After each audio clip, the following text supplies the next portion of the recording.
अपनी खुद की रक्षा कैसे करनी है, सेल्फ डिफेंस कैसे, अगर कोई आपको तंग करता है, परेशान करता है, तो उसको रोका कैसे जाए, आत्मरक्षा। बेटे बेटियां सारे बैठे हैं, सभी को हम ये कहते हैं, जरा ध्यान से सुनिएगा। अगर एक गंदगी का कीड़ा होता है ना, उसको भी अगर ये डर लग जाए कि मुझे कोई मारेगा, तो वो भी अपनी आत्मरक्षा के लिए या तो छुपेगा या तो भागेगा। मधुमक्खी या तो काटेगी या तो दूर चली जाएगी, बिच्छू या तो डंक मारेगा या भाग जाएगा।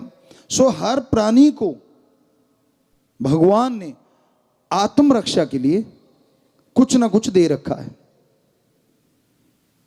और हम सबको जबरदस्त बॉडी के साथ ऐसा माइंड दे रखा है जो 84 लाख शरीरों में और किसी के पास नहीं है।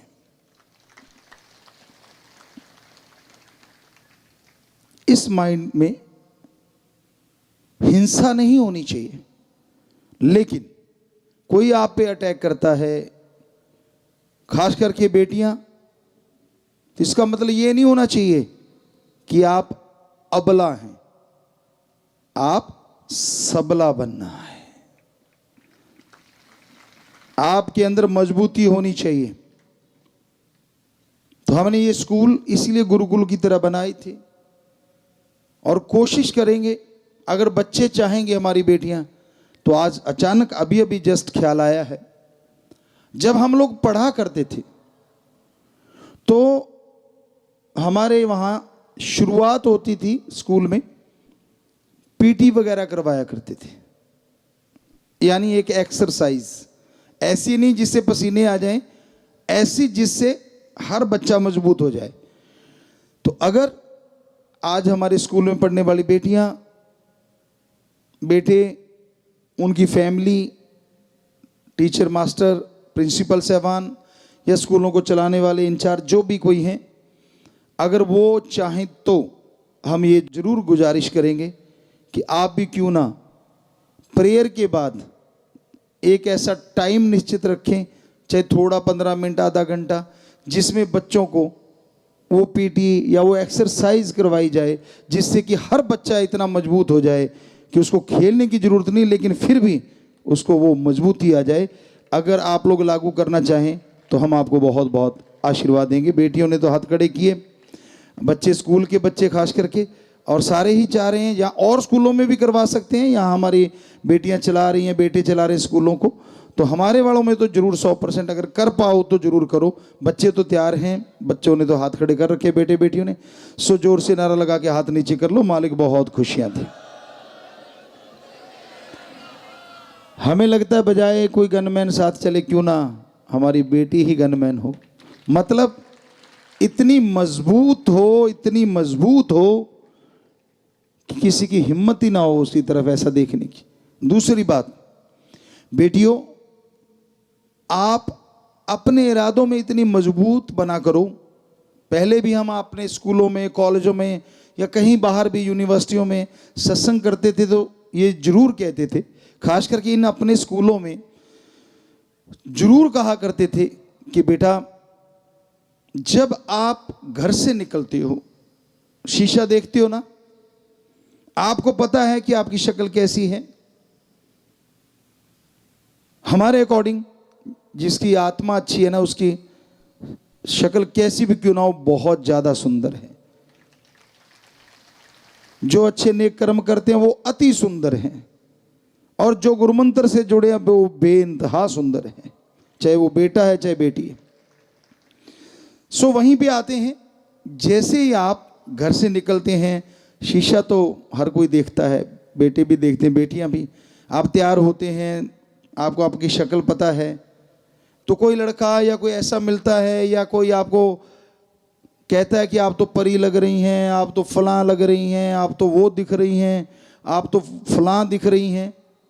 बेटा, वो आपको बहलाना चाहता है, वो आपको यूज एंड थ्रो करना चाहता है, और कोई नहीं, आपका वही चेहरा है जो आपने शीशे में देखा था, उसमें कोई परिवर्तन नहीं आया।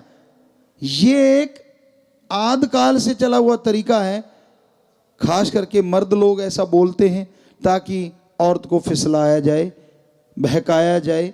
तो बिटिया, आप हमारी बेटियां हैं, ये आपसे जरूर चाहते हैं कि किसी की बातों में, किसी के बहकावों में मत आया करो। जब बेटी आगे से स्ट्रांग होगी ना, उसका रिएक्शन होना चाहिए कि भैया आप भी बड़े अच्छे लग रहे हो, दैट्स ऑल। पर साथ में भैया पे जरूर जोर देना, भैया।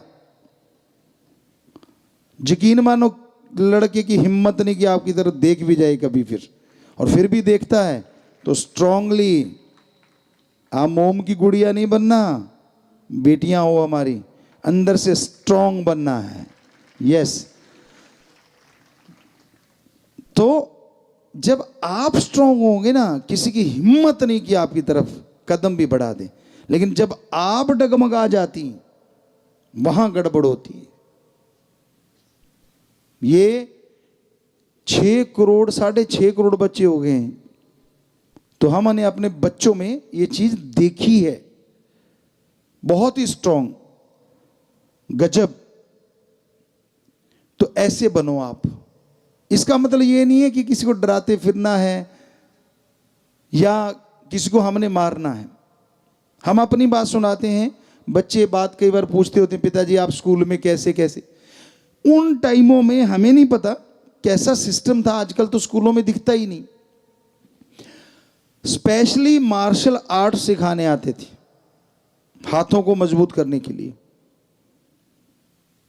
स्पेशली क्लासें लगती थी मार्शल आर्ट की। वो आया करते थे महीने में या 6 महीने में 2 बार 3 बार। तो वो आके सिखा के जाते थे लड़कों को, लड़कियों को, कागज के फूल कैसे बनाने हैं, आर्ट एंड क्राफ्ट कह लो आज के अकॉर्डिंग। तो वो सिखाने आया करते थे। सो मतलब ऐसी चीजें बड़ी चला करती थी, कैसे हाथ को मजबूत करना है। और राम जी की कृपा से हमें जुनून हो जाता था, आज भी है। हमने जन्म के बाद कभी भी कोई बुरा कर्म ना सोचा ना करा, और ना ही बुराई सीखने की कोशिश करी।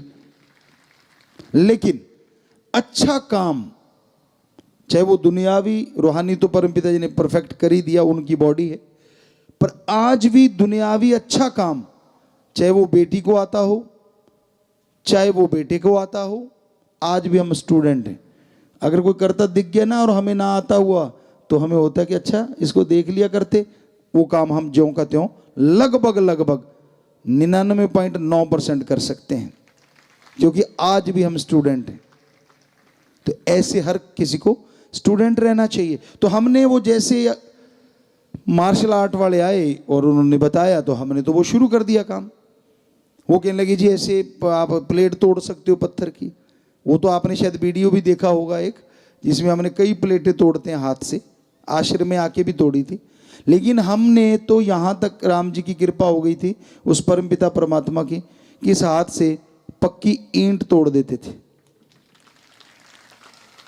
एक छोटी सी बात आपको सुनाते हैं, अपनी बड़ाई नहीं, हम तो खाकसार हैं, चौकीदार हैं। ये पहले कह दें, कोई सोचे अपनी बड़ाई कर रहे हैं। साईं शाह सतनाम शाह मस्तान, दाता का रहमो करम, उन्होंने बनाया ये जिस्म, उनके वचनों से बना ये शरीर।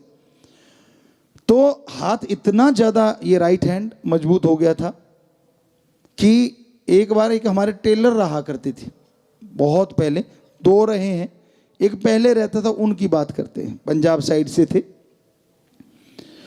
तो हमने ईंट तोड़ी, उनको पता चला था कि हाँ ऐसा है। तो एक मशीन थी, उसका कंपनी का नाम भी हमारे ख्याल में, लेकिन नहीं बोलते, कल को कोई ऐसे कहेगा ये तो उसकी मशहूरी कर रहे हैं गुरुजी। तो कपड़े सिलने वाली मशीन, पुराने टाइम की, देगी टाइप होती थी, बड़ी मोटी सी होती थी। तो हम वैसे बातें कर रहे थे हंसते हंसते, हमें क्या लगा यार तू ईंट तो तोड़ देता है, क्या तू मेरी मशीन तोड़ देगा। हमने कहा यार 3 मौके चाहिए, क्योंकि देगी और मोटी है, दिखने में दिख रहा था कि हाँ काफी। हमने कहा 3 मौके चाहिए। कहता पक्का। हमने कहा चीखना मत, कहता नहीं चीखता। तो यंग एज थी, और हमने वो यहाँ पे ऊपर उसके ना एक ऐसे तार सी लगी, मान लो कील लगा होता था जिसके ऊपर वो रील चढ़ती थी धागे वाली, तो हमने कहा इसको खोल दे, इस पे थोड़ी ना मारेंगे हम हाथ। उसको वो खुल जाती थी कई मशीनों की, तो वो खुल गई, साइड में रख दी।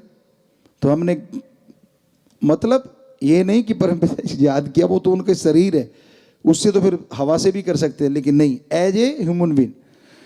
तो हमने हाथ को पहले गर्म किया ऐसे, और गर्म करके पहला मारा तो हल्का सा कुछ रंग में लगा परिवर्तन, और जब ये लगा जोर से और दूसरा मारा तो जैसे किसान बैठे होंगे यहाँ, खेत में खरबूजा खखड़ी होती है, फूट खकड़ी भी कहते हैं उसे, तो वो जैसे फट जाती है ना, तो ऐसे तरेने छोड़ गई मशीन ऊपर से जब दूसरा मारा।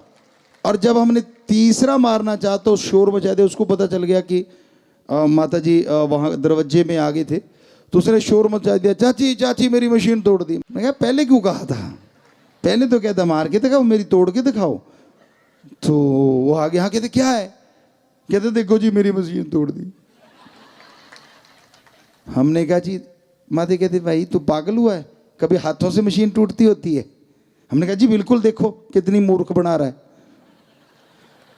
तो बात उसी पे पड़ गई, आपा निकल लिए।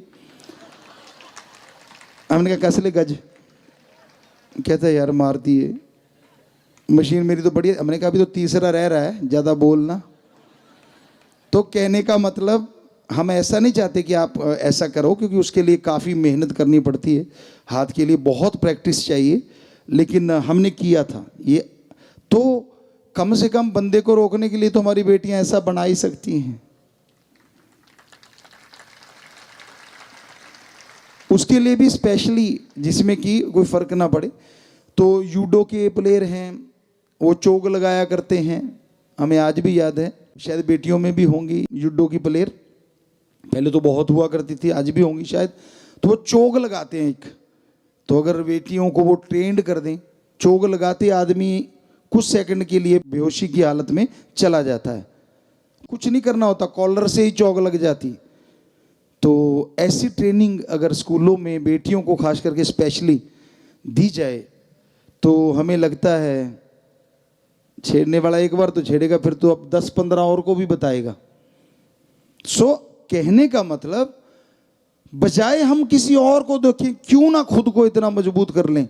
जब मालिक ने शरीर दिया, एक दिन इसने जल जाना है, बालों ने घास की तरह, हड्डियों ने लकड़ी की तरह, कुछ सामान बचेगा वो कहीं दबा दिया जाएगा। तो क्यों ना जब तक जिंदा इस बॉडी को ऐसा करके रखें टिट फिट। तो ये चाहते हैं हम बेटों से भी बेटियों से भी। तो इसलिए ये स्कूलों में कहा है। तो आज दिन क्योंकि उसी पे है कि जो वायलेंस किए जाते हैं, तो बॉडी फिट रखना बेहद ज़रूरी है बेटा, बेटियों को खास करके आज हम कहना चाह रहे हैं। तो आप चाहे हमें मानती हो चाहे नहीं मानती, बेटे भी, कि भाई किसी भी तरह से इसमें कोई बुरी चीज़ नहीं कही हमने, आपके भले की है। परमपिता ने शेर लिखे थे, तेरे भले की कहूँ। सो ये आपके भले की कह रहे हैं, और फॉर एवर लाइफ में काम आने वाली चीज़ है। तो आप इन चीज़ों पे अमल करें। दूसरी बात, मेडिटेशन। कई बार होता है कि मन चंचल है, कंट्रोल में नहीं होता, क्योंकि हमने तो कह दिया और आपने सुन लिया और हाथ भी खड़े किए कि हाँ जी ठीक है, मानेंगे, ये चीज़ें करवाएंगे। लेकिन जब आप घर से स्कूल कॉलेज तक जाते हैं, रास्तों में सामना करना पड़ता है, या कहीं भी दुनिया में विचरते हैं, वहाँ नेचुरली है लोगों का, लड़कों को लड़कियां, लड़कियों को लड़कों का सामना तो करना ही पड़ता है। तब अगर आपका मन कच्चा है, आपकी नीयत अगर कंट्रोल नहीं है विचारों पे, तो तब आप फिसल जाते हैं। उसको बेहद जरूरी है कंट्रोल करना, और उसके लिए जरूरी है राम का नाम। यकीन मानो, 15 मिनट सुबह शाम, 10 मिनट सुबह शाम भी अगर आप ये कर लेंगे, और जब भी मन बहकने लगे सुमरन शुरू कर देना, यकीन मानो उसी समय 5-4 मिनट में मन 80% कंट्रोल में आ जाएगा।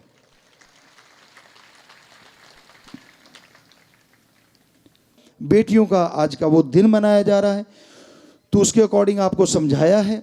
आपने बनना नहीं बनना वो तो आप मर्जी के मालिक हैं, पर अगर आप हमें पापा कहते हैं, as a father, as a mother, as a guru, रूहानी सूफी गुरु, हमारा फर्ज बनता है हम अपनी बेटियों को वो चीज़ बताएं जो पूरी ज़िंदगी उनके काम आए। तो बाकी मर्जी आपकी, मानो ना मानो, हमारी तरफ से कोई शराफ नहीं, दुआएं हैं कि आप जरूर माने और ज़िंदगी में सफलता की सीढ़ियां चढ़ते चले जाएं, बेटे भी और बेटियां भी। सबको आशीर्वाद, आशीर्वाद, आशीर्वाद।